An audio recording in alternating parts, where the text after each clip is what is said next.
Maya Rodriguez had always imagined her first day as a xenobiologist would involve cataloging interesting alien moss, maybe discovering a new type of space fungus.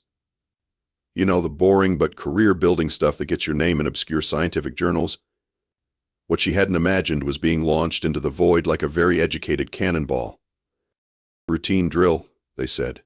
Just familiarize yourself with the escape pods, they said. Nobody mentioned that the escape pods on Research Station Olympus 7 had the sensitivity of a caffeinated squirrel and would launch if you so much as breathed on the wrong button. Which is exactly what Maya did. One moment she was admiring the pod's ergonomic design. The next she was experiencing the galaxy's most expensive theme park ride, complete with the kind of G-forces that turn your brain into scrambled eggs. The pod's AI, clearly programmed by someone with a twisted sense of humor, cheerfully announced her destination, now approaching Kepler 438 billion. Please enjoy your stay on this charming death world. Charming death world. That should have been Maya's first clue. The crash landing went about as well as you'd expect. Maya's pod carved a fresh canyon through what looked like a forest of crystalline trees, each one shattering with the musical tinkle of very expensive wind chimes. She crawled out of the wreckage, checked herself for missing limbs, all present and accounted for, and took stock of her situation. She was stranded on a planet that made Australia look like a petting zoo. The trees weren't trees at all, but some kind of silicon-based organism that leaked acid when damaged. The air was breathable but smelled like sulfur and regret.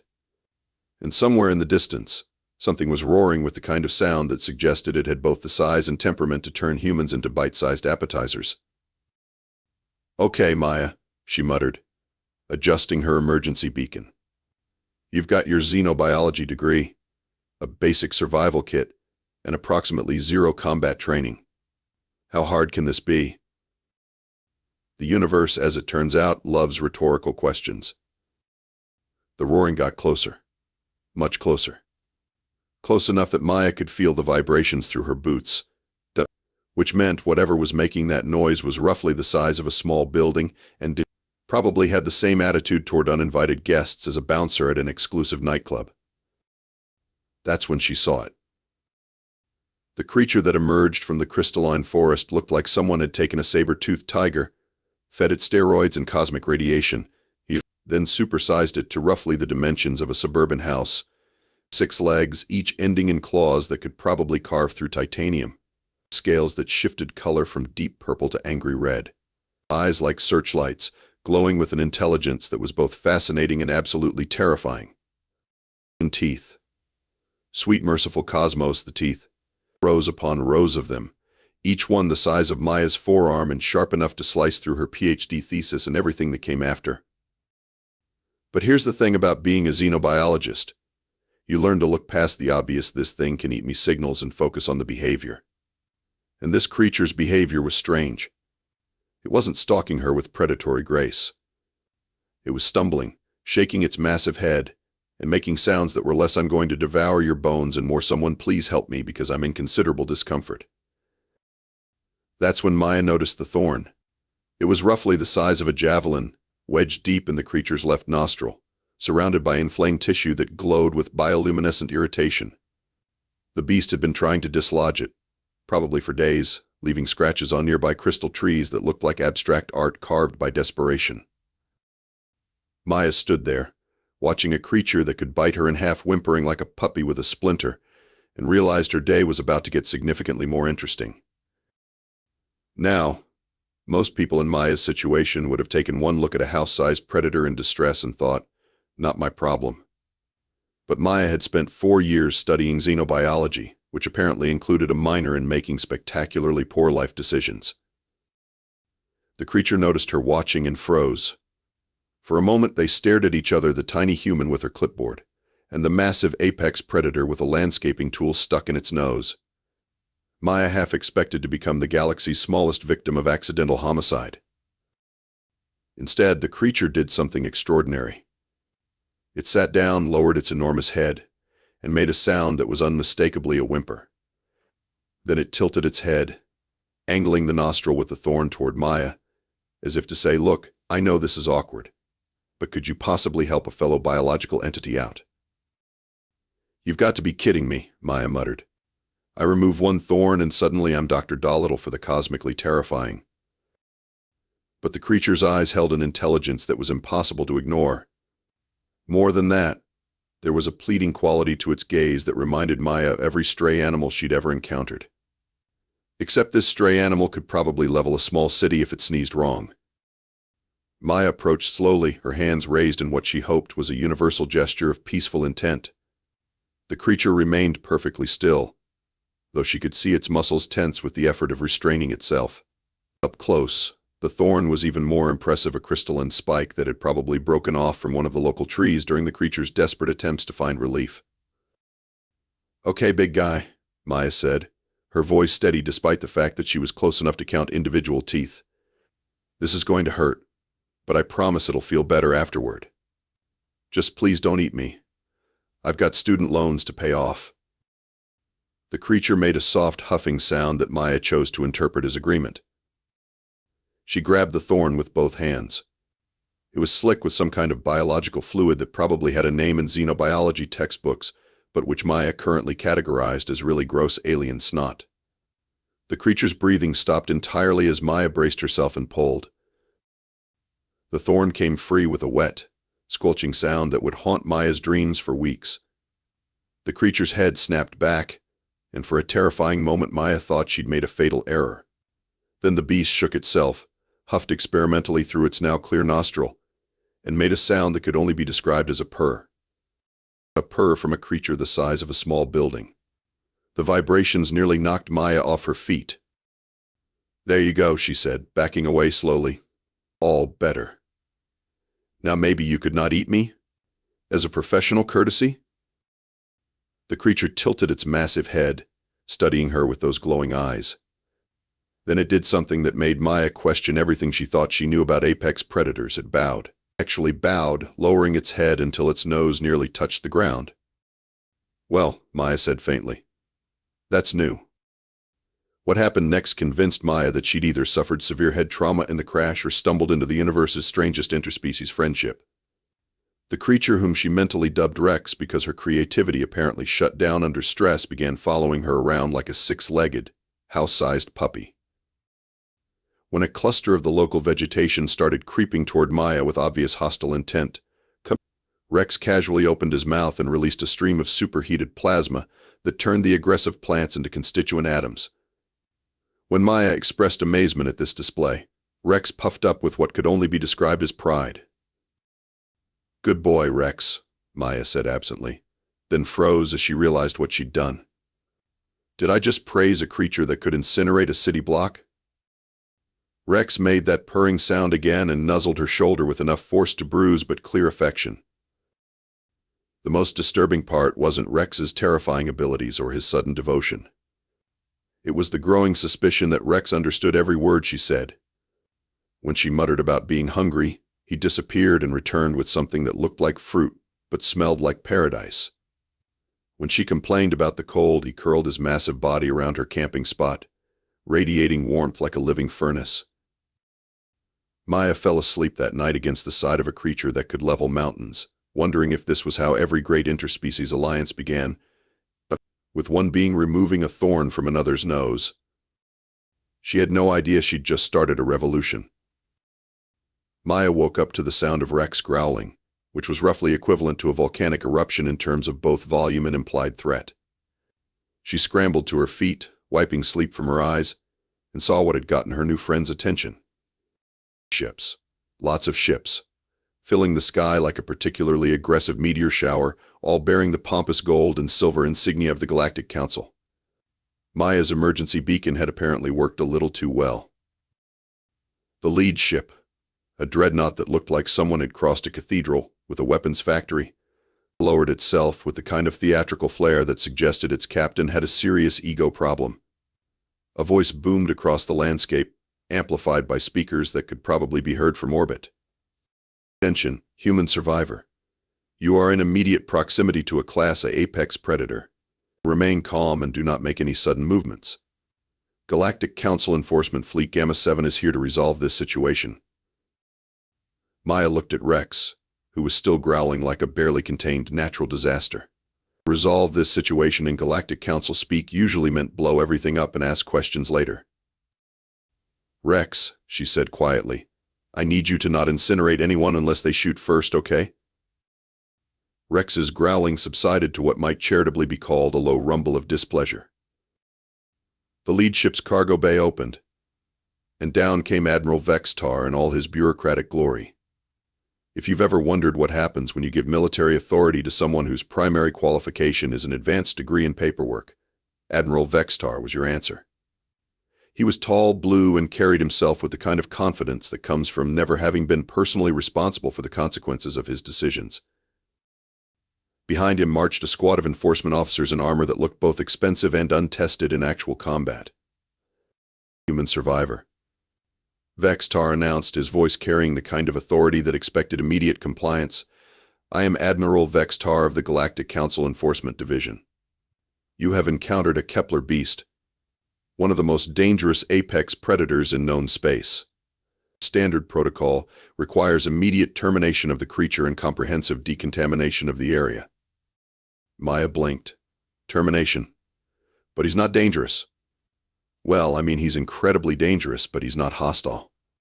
He's actually quite friendly once you get to know him. Vextar stared at her, as if she'd just suggested they resolve their differences through interpretive dance. Friendly? Human. That creature is classified as a threat to all sentient life. It has been responsible for the destruction of 17 Council survey expeditions. Maybe they didn't try removing thorns from its nose, Maya muttered. What? Helm? Nothing. Look, Admiral, I understand you have protocols, but Rex here isn't going to hurt anyone. He's been protecting me, actually. Yesterday he saved me from some kind of carnivorous plant situation. Rex, hearing his name, moved closer to Maya. The ground shook with each step, and several of the enforcement officers took nervous steps backward. Admiral Vextar, to his credit, didn't flinch, though Maya noticed his hand drifting toward what looked like a very large weapon. The creature's proximity to you is evidence of predatory stalking behavior, Vextar declared. It is clearly preparing to consume you. Standard procedure dictates immediate intervention. He is not stalking me, Maya protested. He's bonded with me. There's a difference. Bonded? Vextar's expression suggested he'd just heard the most ridiculous thing in his considerable career of hearing ridiculous things. Humans do not bond with apex predators. It is biologically impossible. Rex, apparently tired of being discussed like he wasn't there, made a sound that was part chirp, part purr, and entirely affectionate. He then did something that made every weapon in the Council force swing in his direction. He gently nuzzled Maya's head with his massive snout. The silence that followed was broken only by the sound of safety catches being released and energy weapons powering up. Stand down, Vextar ordered his troops, though his own weapon was now in his hands. Do not fire unless the creature shows overt hostile behavior. We need the human alive to provide a full report. Maya realized she was now standing in the crosshairs of what would probably become a very short and very destructive interstellar incident. Rex seemed to sense the tension too, because his protective instincts kicked in. All 6 legs planted firmly, head lowered, eyes glowing brighter as he positioned himself between Maya and the Council forces. Rex. No, Maya said quickly. They're not trying to hurt me. Well, probably not intentionally. But Rex had apparently been paying attention to Maya's muttered commentary about galactic politics during their time together, because his understanding of the situation seemed depressingly accurate. These weren't rescuers. These were exterminators. And Rex, it turned out, had very strong opinions about exterminators. Human, Admiral Vextar said with the kind of patience usually reserved for explaining complex concepts to small children, you will step away from the creature immediately. For your own safety. Entramp. Maya looked at Rex, who was now radiating enough heat to make the air shimmer, then back at the Admiral. And if I refuse? Then we will be forced to take more decisive action to protect you from your own clearly compromised judgment. Compromised judgment? Maya's voice rose an octave. My judgment is fine, thanks. It's your shoot first, ask questions, never policy that seems a little problematic here. Vextar's expression suggested he'd reached the end of his diplomatic patience, which hadn't been particularly extensive to begin with. The creature will be terminated. This is not a negotiation. Rex understood enough of that exchange to take exception. He opened his mouth and released a warning blast of superheated plasma that turned a nearby crystal formation into a puddle of molten glass. The message was clear: try it and see what happens. The enforcement officers raised their weapons. Rex's eyes blazed brighter. Maya found herself standing in the middle of what was rapidly becoming the galaxy's most expensive standoff. "Okay, everyone just calm down," Maya said, holding up her hands. "Rex, no melting the nice council officers. Admiral, no shooting, my friend. Can we all agree that violence is probably not the best solution here?" "That creature is not your friend," Vextar snapped. "It is a biological weapon with delusions of domestication." Rex turned his massive head toward the Admiral and made a sound that was distinctly insulting in any language. Maya had to suppress a snort of laughter. "Did that thing just mock me?" Vextar demanded. "I think he objects to being called a biological weapon," Maya replied. "He prefers thermally gifted individual with boundary issues." That's when Rex decided to demonstrate exactly why the Galactic Council was so afraid of him.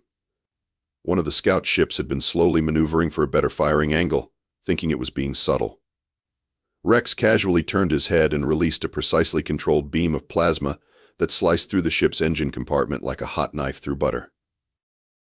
The ship didn't explode. Rex was apparently too skilled for such crude destruction. Instead, it simply lost power and drifted gently to the ground, its crew undoubtedly reconsidering their career choices.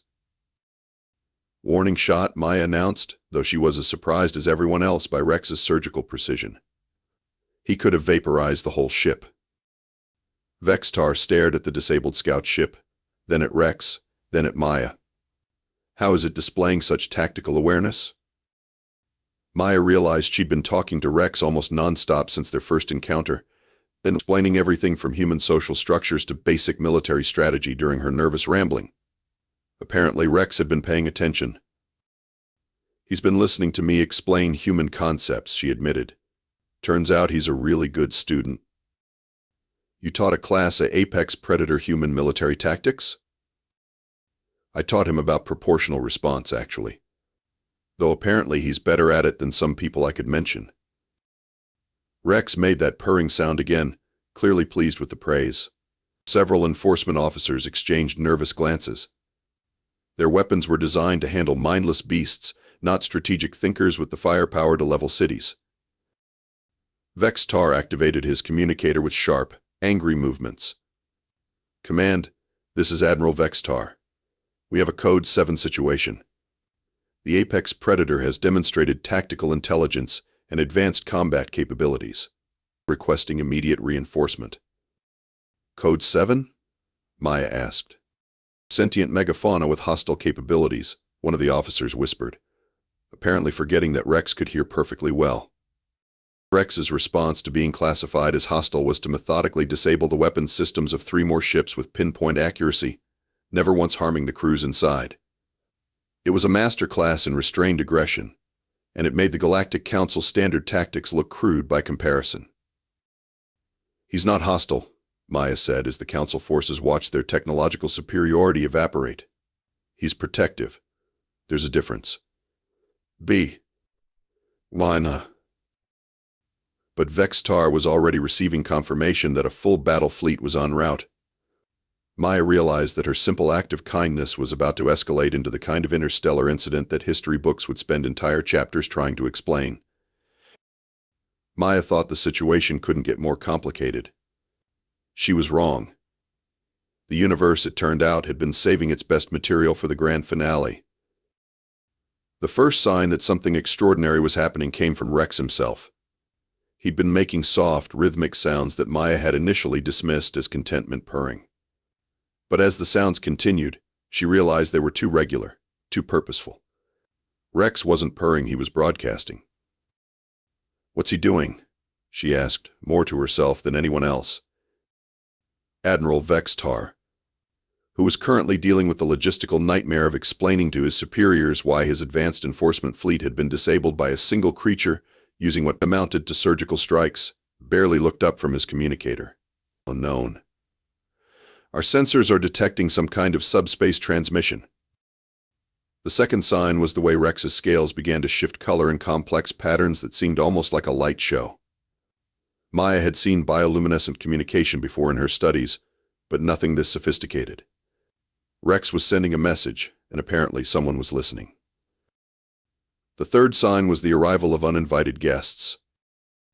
They came through hyperspace like a parade of nightmares, each one more impossible than the last. A crystalline entity the size of a small moon that moved with geometric precision. A creature that looked like someone had crossed an octopus with a supernova. Something that defied description but radiated the kind of presence that made reality itself seem nervous. And riding alongside each cosmic horror was a human.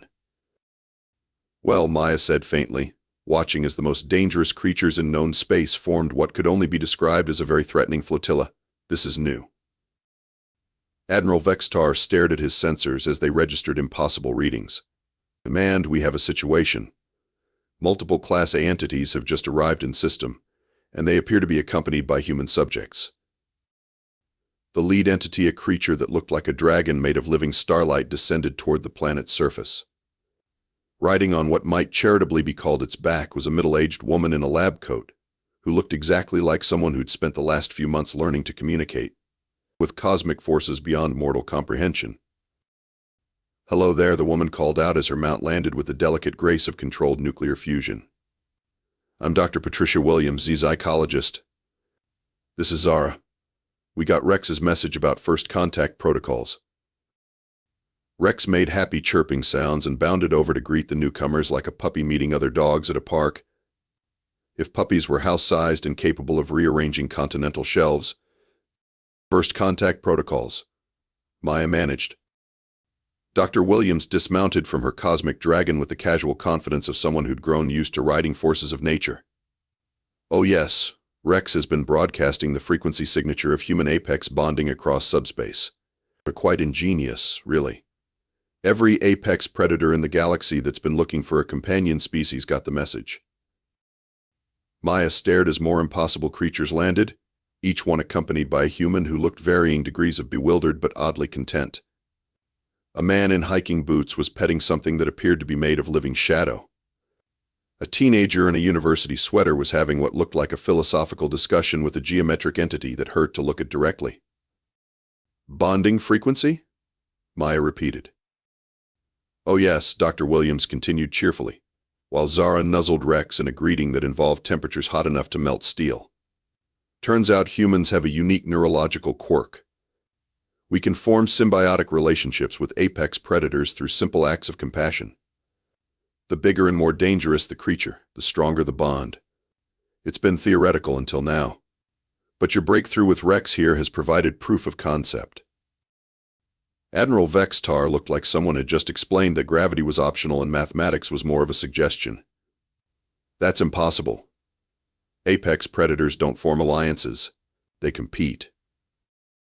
"They compete with other apex predators," Dr. Williams corrected. "But humans aren't apex predators. We're something else entirely. We're the universe's designated caretakers, apparently. Remove one thorn, gain one devoted cosmic force of nature." Maya watched as more bonded pairs arrived. Each human looked like they'd stumbled into their situation as accidentally as she had, and each apex predator looked at their human companion with the same devoted loyalty that Rex showed her. "So this is happening," Maya said. "This is actually happening." "Oh, it gets better," Dr. Williams said with the enthusiasm of someone describing their favorite hobby. "Every species the Galactic Council has classified as too dangerous for coexistence has been waiting for suitable companions. Turns out the Council's extermination policies have been a bit premature." Admiral Vextar's communicator crackled with increasingly frantic transmissions from his superiors. The arrival of dozens of Class A entities, all apparently allied with humans, had caused something approaching panic in the Council's command structure. "This changes everything," Vextar said, his voice hollow with the realization that his entire career had been built on fundamentally flawed assumptions. Yes, Maya agreed, watching Rex demonstrate some kind of plasma sculpting technique to an appreciative audience of cosmic horrors. I suppose it does. The galaxy's power structure had just shifted overnight, and it all began with one thorn in one creature's nose. 6 months later, Maya sat in what used to be the Galactic Council's primary conference chamber, watching Admiral Vextar, now Senior Custodial Engineer Vextar, mop the floors with the kind of attention to detail that only comes from having your entire worldview restructured by forces beyond your comprehension. The irony, Maya said to Rex, who was curled around her chair like a living furnace with separation anxiety, is that the council chamber has never been cleaner. Rex made an amused rumbling sound that caused the reinforced windows to vibrate slightly. Maya had learned to interpret his various vocalizations over the past months, and this one definitely meant I enjoyed the career transitions of former adversaries. Maya's official title was now Director of Apex Relations for the newly restructured Galactic Cooperative, though most people just called her the human who made friends with the things that used to eat entire civilizations. It was a mouthful, but it looked impressive on business cards. The transformation of galactic politics had happened with stunning rapidity. Once word spread that humans could bond with apex predators, every monster species that the Council had been systematically oppressing suddenly had advocates. Very large, very destructive advocates who took a dim view of their friends being threatened. The old Council had been dissolved not through warfare, but through the simple recognition that their entire approach to cosmic governance had been fundamentally flawed. Hard to maintain authority when every enforcement action might be interrupted by someone's pet cosmic horror. Maya Rodriguez to Conference Room 12, announced the station's AI, which had been reprogrammed with a much more polite tone since Rex had made his feelings about discourtesy known to the computer systems. Maya stood, stretching muscles that had grown accustomed to spending long hours in diplomatic sessions with beings that existed partially outside conventional spacetime. Come on, Rex. Time to go intimidate some bureaucrats. Rex uncoiled himself with the fluid grace of a creature that had evolved in environments where physics were more of a suggestion than a law. Together, they made their way through corridors that had been redesigned to accommodate both human-scale beings and their considerably larger companions. Conference Room 12 contained representatives from 17 different species, all of whom had been dealing with apex predator problems for generations. The problems, it turned out, had mostly been communication issues. The Titan worms of Betelgeuse 7 have agreed to relocate to uninhabited systems, Maya announced, reading from her report, in exchange for mining rights and a formal apology for the previous council's attempt to poison their food supply.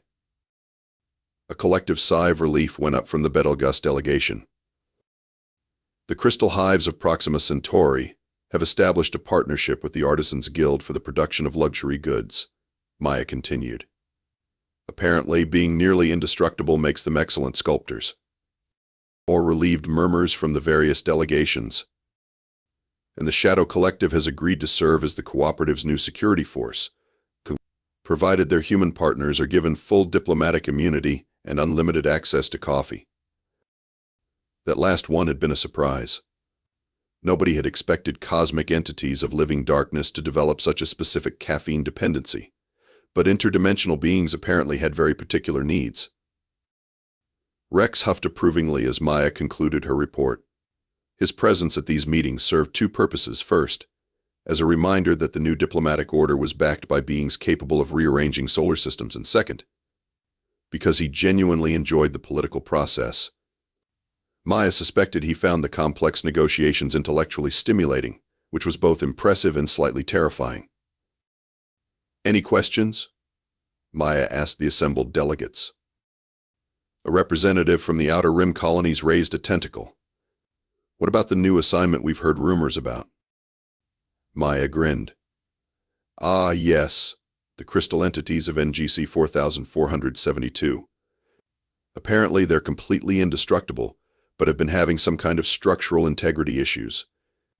The previous council classified them as unkillable threats to galactic stability. Rex made an interested chirping sound. But based on our preliminary investigation, Maya continued, they're not hostile. They're uncomfortable. Something about crystalline splinters affecting their ability to achieve proper geometric alignment. The local human colony has been trying to establish communication for years.